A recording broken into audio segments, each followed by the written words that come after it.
Animation in multimedia today. Okay, the contents that we're going to cover is to do with basic concept and principles of animation, animation creation techniques, and animation categories. Yeah. So, as introduction, what is animation? It's actually rapid display of static images, okay, and it's a movement of figures which has been manipulated to appear as moving images. So you can actually use static image and you repeat the same image and again to create movement that can be defined as animation as well. Previously, animation was not so popular because it requires a lot of work. You need to have an illustrator, a good illustrator, to produce drawings and illustrations, which you have to do animation later on. So it took a lot of time to produce a single animation. And normally, only large companies, we've heard of this, like Walt Disney, are capable of handling or producing animations. Okay. But these days, even a normal, common personal computer can produce animation. Okay, it's easier these days with many available softwares. So this is one of the company, Pixar, which is very popular, has produced many interesting animation. As you are aware, Ratatouille, what else? Bugs Life and all this, as you can see on the screen. Okay, now let's discuss. Do we consider this as an animation? Okay, you all know wayang kulit. Okay, is this animation? Okay, if you look into it, it's actually part of animation. It's just the technique of animating the puppets. Not as similar as we do it through computer software, of course. Yeah, shadow puppet, very popular sort of animation during that era. We don't see it much these days. These days, most of us are familiar with this type of animation, 3D animation. Okay, I think you have seen these movies, Avatar, Frozen. Okay, it's a bit different with wayang kulit, of course. Now, the importance of animation, we have to admit, animation helps to explain further difficult concepts, a complex and dynamic concept. Let's say whatever organ we have inside our body, especially in the medical line, they can easily use animation to explain on how the mechanism of the internal body works, which is interesting. And then animation also helps very much in the process of learning, okay, how you can use animation to map the minds of our students in helping them to understand better. So animation technique, there are drawing animation, cutout animation, model animation, or known as stop motion, digital animation, and computer animation. Most of us are familiar with digital animation or computer animation these days. Yeah. Let's see drawing animation. It is also known as flipbook.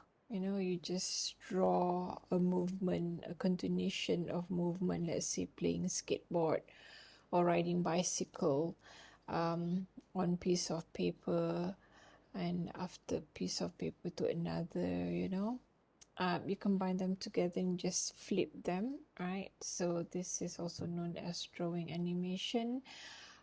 Previously, like Walt Disney's during the early years, they use a lot of drawing animation. It's a bit troublesome to produce. You see, you have to have a good illustrator who can really draw and create movement bit by bit by drawing every movement, yeah, as you can see there. And they use this kind of equipment to capture every bit of the movement, which later they combine and move it along. Okay, we also have cutout animation. Okay, like South Park. I think some of you might not be familiar with this. It's a technique where you use pictures, photos, where you combine it together and you move it, bits by bits. For example, as you can see there, I mean, it's not as interesting as 2D or 3D, but it has its own style, okay? And some audience actually enjoy cutout animation. We have model animation or stop motion animation. Okay, this is a bit tricky, quite hard to produce. You can use clay, wire, and so forth. I think you've seen this this animation here. So it's like filming puppets. Okay, you have to form 3D dimensional models. Require experts who can use plasticine, clay, or wire to form the models. Okay, and you have to like change it bits by bits. It's quite similar with the drawing technique just now. It's just that this one is in a form of models. Okay, such as that. It's quite tricky, as I said. Okay, Chicken Run, a lot of other movies also use this, and it still is quite popular until now. The advantages of this clay animation, the model can be used again and again, you can shoot like different angles of it with the same clay, and the film process is also quite fun. It takes less time to produce as well. But the tricky part, like I said, you need to form the model in the first place, which later on you can make them move. Okay, disadvantages, it needs a lot of time to mold or to form the models, as I said. There's an example there from the filmmaker of James and the Giant Peach. You're able to complete 45 seconds of stop motion animation in a week, so 10 seconds a day. It's quite tricky, as I said. And because of the puppets, and again, quite similar to drawing animation just now, where you have to move them bits by bits and capture every bits of it. Okay, digital computer animation. Let's see. This is quite familiar. Okay, created by computer. It can be either 2D or 3D. Okay. And there's a software for 3D animation and also software for 2D and 3D. It's different sort of software you have to use. Okay. 3D is more challenging. You need to digitally model and manipulate a certain movement by an animator. You might also have to use real person with certain devices, to help out create the 3D animation.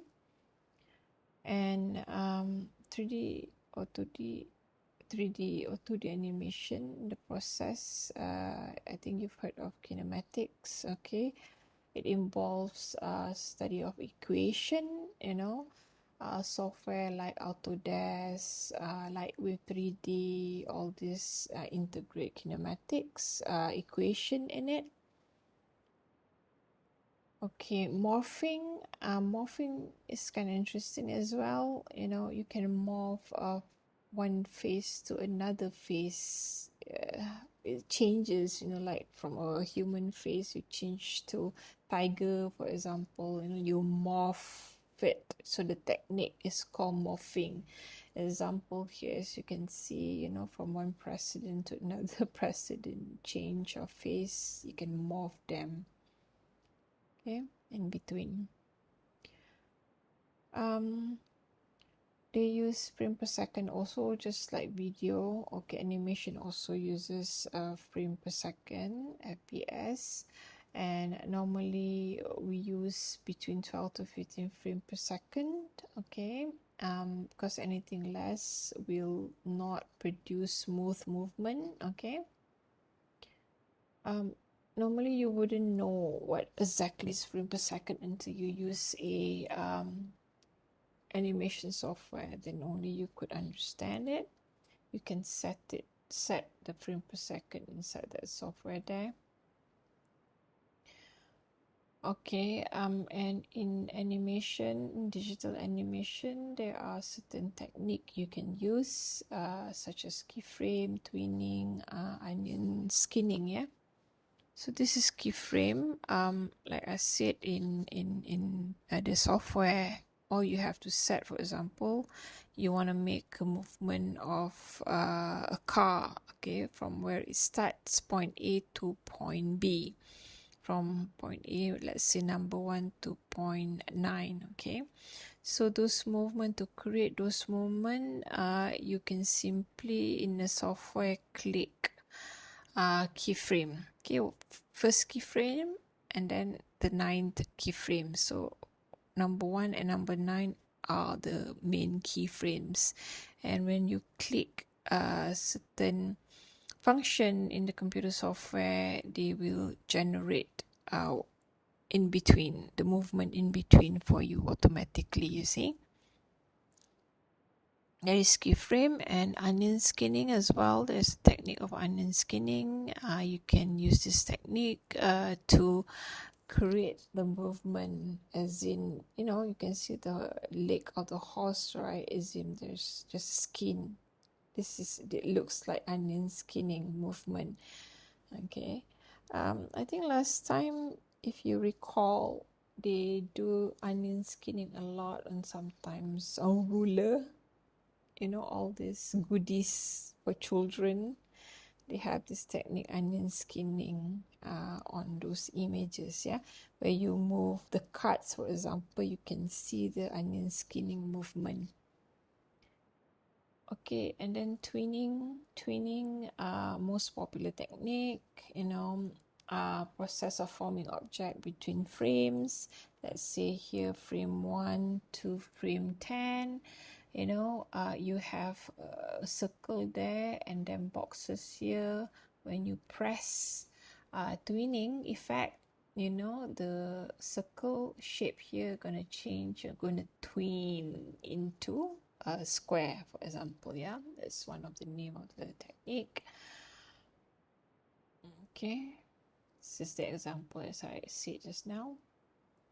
Well, you can twin a lot of shapes from one shape to another shape. Okay, right.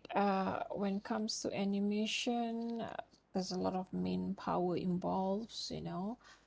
Quite similar to video production. You need script writer, you need director, producer, actors, you know, like 3D, like I've said, you need actors to do the movement and all, and connect them to certain devices. Okay, illustrators, animators, sound engineer, technician, a lot of manpower involved there, as you can see. So it's not simply an easy production. You require a big production house for the proper animation which to be commercialized. But for your own, if you want to produce like easier, simple 2D animation, you can do it yourself, you know, for example, using software such as Flash. Yeah. Okay, thank you for listening a bit on animation.